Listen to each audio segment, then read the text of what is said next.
when I was in growing up in the 80s, we had Billy Idol in the cars and, Ozzy Osbourne. I mean, that was what I heard on the radio.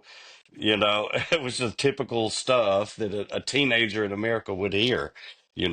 I Right. did hear that, and then we got MTV probably about my senior year, junior or senior year. I think we got cable and we got MTV. And that was, you know, mind blowing, you know.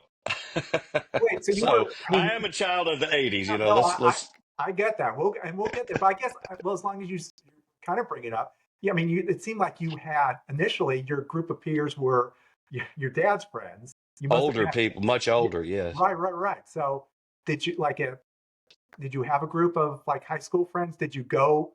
Did you have like a heavy metal parking lot, like going out and going to shows, anything like that? And what Yeah, was your there were first? no there Yeah, weren't there were no shows, but I did collect a couple of miscreants from my high school, of course, and we did start a punk rock band. Johnny Vomit and the Dry Heaves was our band, our punk brilliant. rock band we started, which there is a record available on Goner Records if you want to listen to our hit. We were completely hated and ostracized, and that was, we were happy about that. Right, that's Yeah, all you want. but and on the weekends I would be playing, little Liza Jane and stuff with the family. But I did develop as a rock and roller, and I was really, it was the Ramones that really freaked me out when I heard the Ramones. And that's when I wanted to start a punk rock band.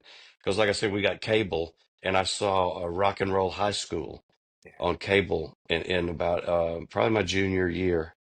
And that's when we started the punk rock. I showed it to my friends, and we started a punk rock band. I love. So yeah, so I mean, as you mentioned, like these folk songs were only two chords. The Ramones, three chords probably at the most. Simplistic, yes, very simplistic. And that's what your band. So, but you say you got to record. Did you go? You went to a studio like as a teenager? How'd that come about? We actually recorded it on a jam box in our rehearsal room. And years later, this punk rock label out of Memphis heard about it, called Goner Records Okay. out of Memphis. They've been there for quite a while. They found out about it and they put it on vinyl and released it. I mean, that's the dream initially. Like, how old are you? Yeah.